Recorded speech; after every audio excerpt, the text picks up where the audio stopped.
खबर है लाल आतंक के साए से निकलकर लोकतंत्र की रोशनी तक।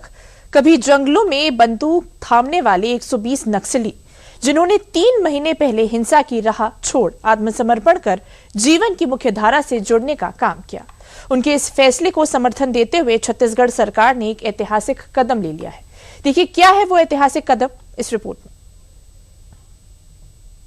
जिन्होंने कभी बंदूक उठाकर हिंसा का रास्ता चुना था, आज वो संविधान और लोकतंत्र की राह पर चल रहे हैं। छत्तीसगढ़ विधानसभा में एक ऐसा दृश्य देखने को मिला जो राज्य के बदलते माहौल की जीती जागती तस्वीर पेश कर रहा है।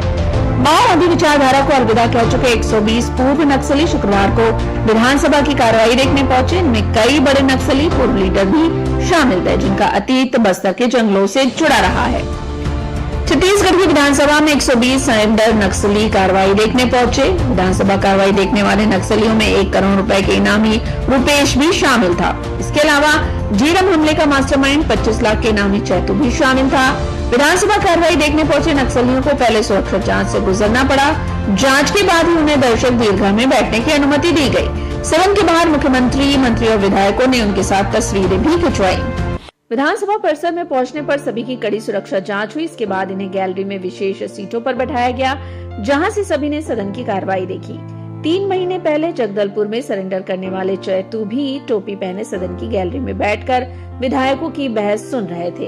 ये क्षण सिर्फ एक विजिट नहीं बल्कि उन हजारों युवाओं के लिए संदेश है जो अभी भी जंगलों में भटक रहे हैं कि बंदूक छोड़ने के बाद सम्मानजनक जीवन संभव है।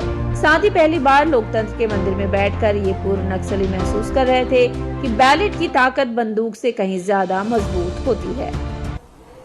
पुनर्वासित नीति है, बहुत अच्छी है और सरकार में आते के साथ हम लोगों का आह्वान था माओवादियों से कि वो हिंसा को छोड़ें, गोली बारूद की भाषा को छोड़ें और विकास की मुख्यधारा से जुड़ें। उनके साथ सरकार न्याय करेगी और बहुत अच्छा पुनर्वास नीति लाए और इसका परिणाम भी मिला कि आज 2500 से ज्यादा माओवाद आत्मसमर्पित हुए हैं और आज 120 माओवादी जो आत्मसमर्पित हैं वो विधानसभा भवन आए हैं, विधानसभा की कार्यवाही भी देखे हैं।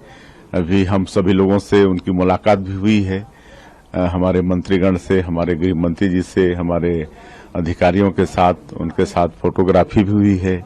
हमने उनसे बात भी की है, बहुत खुश दिख रहे हैं वो लोग विकास की मुख्यधारा से जुड़ के और आगे सरकार उनके भविष्य की चिंता करेगी। सर, आपने कहा विकास की मुख्य धारा से जुड़ के काफी खुश हैं, तो कुछ अपील करना चाहेंगे सर जो बचे हैं उनके लिए?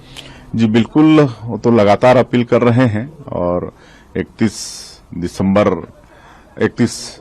मार्च तक का समय है। माननीय प्रधानमंत्री जी, माननीय गृह मंत्री जी का डेडलाइन है। अगर तब तक नहीं आएंगे तो फिर उनके हिसाब से ही उनसे निपटा जाएगा। जंगलों से छोड़कर आज लोकतंत्र के आज मंदिर में आ जाए हैं, आज कैसा अनुभूति करते हैं? लोकतंत्र की बहुत बड़ी जीत है। आज हिंसा और गोलीबारी को छोड़ के आज देश के संविधान पर उन्होंने विश्वास व्यक्त किया है, विकास की मुख्यधारा से जुड़े हैं, उनका बहुत स्वागत है। और ये बहुत शुक्रवार सुबह ये सभी विधानसभा पहुंचे, जहां सदन की भव्य इमारत देखकर उनकी आंखों में चमक थी। ये दौरा उन्हें दिखा रहा था कि लोकतंत्र में हर आवाज सुनी जाती है और बदलाव समाज से संभव है।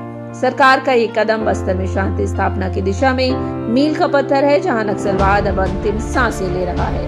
बड़ा ही ऐतिहासिक दिन है आज। पुनर्वासित जितने भी लोग हैं उन सब लोगों ने मुख्यधारा में जुड़ने के बाद आज पहली बार लोकतंत्र के मंदिर में आकर के लोकतंत्र की प्रक्रियाओं को देखा है और मैं सोचता हूं कि ये दृढ़ता है इस बात की।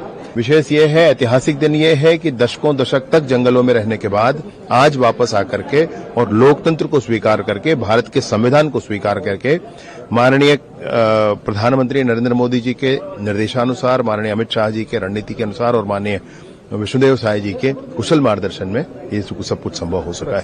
सरकार के अनुसार अब तक 2937 नक्सली पुनर्वास नीति के तहत मुख्यधारा में लौट चुके हैं।